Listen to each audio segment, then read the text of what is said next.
2 दिवसांच्या महाराष्ट्र दौऱ्यानंतर अमित शहा आता भोपाळकडे रवाना झालेत। 2 दिवसांच्या महाराष्ट्र दौऱ्यानंतर मध्य प्रदेशचा आता त्यांचा दौरा आहे। रवाना होण्यापूर्वी अमित शहा आणि एकनाथ शिंदे यांच्यामध्ये बैठक झालेली आहे। एकनाथ शिंदे आणि गृहमंत्री अमित शहा यांच्यात जवळपास 1 तास चर्चा झाल्याची माहिती आहे। बैठकीमध्ये रायगडच्या पालकमंत्री पदाबाबत चर्चा झाल्याची माहिती सूत्रांकडून समजते।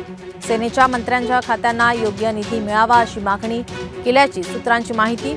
शिंदेंच्या आधीच्या योजनांना कात्री लावू नये यावर चर्चा झाल्याचंही आता सूत्रांकडून समजतंय। आपले प्रतिनिधी उमेश करंजकर आपल्यासोबत जोडलेले आहेत। उमेश, आपण पाहतोय अमित शहा यांचा 2 दिवसाचा हा महत्त्वाचा दौरा, आगामी निवडणुकीच्या पार्श्वभूमीवर दौरा महत्त्वाचा मानला जातोय। त्याचबरोबर आपण पाहतोय रायगड आणि नाशिक या ठिकाणी पालकमंत्री पदाचा तिढा सुद्धा अमित शहा यांच्या दौऱ्यादरम्यान सुटण्याची शक्यता वर्तवण्यात येत होती। तर काय अधिकची माहिती? शिंदेंनी त्यांची भेट घेतली आहे, चर्चा झाली त्यांच्यामध्ये तासभर। जवळपास 1 तास या दोन्ही महत्त्वाच्या नेत्यांमध्ये चर्चा झाली। खास करून जर आपण पाहिलं की पालकमंत्री पदाचा तिढा या भेटीतून किंवा या 2 दिवसाच्या दौऱ्यातून अमित शहा यांच्या सुटेल का, याचा हा प्रश्न सातत्याने विचारला जात होता।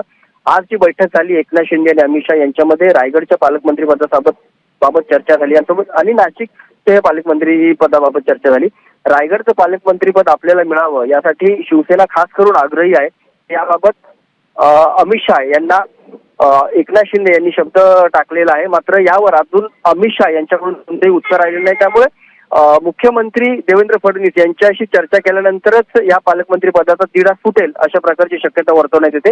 मात्र सध्या तरी आपण पाहतोय की या पालकमंत्रीच्या पदाबाबत एकनाथ शिंदे आणि अमित शहा यांच्यामध्ये चर्चा झाली। यासोबतच गेल्या काही दिवसापासून सातत्याने एकनाथ शिंदे यांच्या मंत्र्यांना जो निधी मिळत नव्हता याबाबत चर्चा किंवा याबाबत राजकीय चर्चा होत होत्या। या चर्चांनाही कुठेतरी पूर्णविराम लावण्याचं काम या बैठकीतून झालेलं आहे। आपल्या जे मंत्री आहेत त्यांनी मिळावा, खास करून अजित पवार जे आपले अर्थ मंत्री देखील आहेत, त्यांनी हा निधी मंत्र्यांनी मागितल्यानंतर देण्यात यावा। निधी देण्यासाठी कोणताही विलंब लावू नये अशा प्रकारची मागणी जी आहे ती करण्यात आली। मात्र अजित पवार हे सातत्याने म्हणत आहेत की राज्याला एक आर्थिक शिस्त असायला पाहिजे आणि त्यानुसारच त्या निधी जे ते देत असतात। त्यामुळे निधी देण्यासाठी कुठेतरी विलंब होतो आणि म्हणूनच काहीशी नाराजी जी आहे ती एकनाथ शिंदे यांच्या पक्षामध्ये असलेली पाहायला मिळते। त्यामुळे आपल्या पक्षातील मंत्र्यांना निधी योग्यरित्या आणि वेळेवर मिळावा अशी मागणी देखील या बैठकीत केली। त्यामुळे या बैठकीतून नेमका आता एकनाथ शिंदे आपल्या मनातली खटखट ज्याची अमित शहा यांच्या समोर ठेवलेली आहे, मुख्यमंत्र्यांची चर्चा करून अमित शहा यावर काय तोडगा करतात याकडे लक्ष असणार आहे। जी, धन्यवाद उमेश, आपण दिलेल्या सविस्तर माहितीसाठी।